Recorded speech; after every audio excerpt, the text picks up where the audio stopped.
ఇప్పుడు ఒక 100 రూపాయలు సవారి పోతే వచ్చేటప్పుడు ఒక 50 రూపాయలు దొరికేది. అబ్బా అట్లా 4 సవార్లు కొడితే ఒక 600, 700 అట్లే అయ్యేది.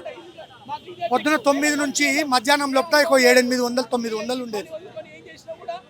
సాయంత్రం ఆఫీస్ టైంలో వదిలేసిన లోపల 700, 800 చేసేది మేడం.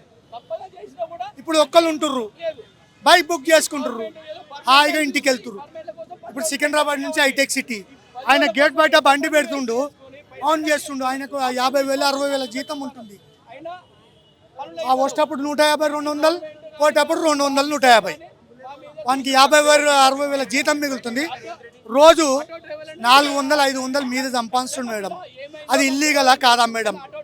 అది ఒక్కటి దయచేసి గవర్నమెంట్ని ఒకటే కోరుతున్నాం, ఈ బైక్లను బంద్ చేయండి. మేము బ్రతకగలుగుతాం. ఎక్కడ పోయినా ఒకళ్ళు మీరే ఉండరు మేడం. అమ్మ ఆ 60 రూపాయలు అమ్మ, బాబు 50 తీసుకున్నాడు బాబు అంట. ఇప్పుడు అట్లాంటి బైకుల మీద వెళ్ళిపోతారు మేడం. ఇంకెక్కడ బతుకుతాం మేడం? అందులో సగం మంది చచ్చిపోతారు. గవర్నమెంట్ రూల్ ప్రకారం నేను ఎప్పటి నుంచి నడుస్తున్నా తెలుసా మేడం? 80 నుంచి ఉంది నా లైసెన్స్.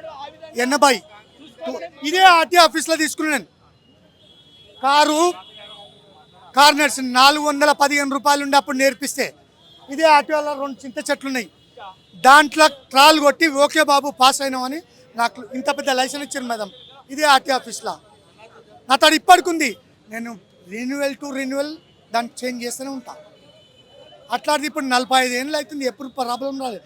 ఈ 2 ఏళ్ళ నుంచి మాకు ప్రాబ్లం ఎక్కువైతుంది మేడం. ఈ బైకులు, ఓలా, ఊబర్ చాలా చచ్చిపోతున్నాం మేడం మేము. దయచేసి గవర్నమెంట్ని మీరు కూడా, మీడియా వాళ్ళు కూడా దయచేసి మమ్మల్ని సహకరించాలమ్మా మీరు కూడా. అదే అమ్మా.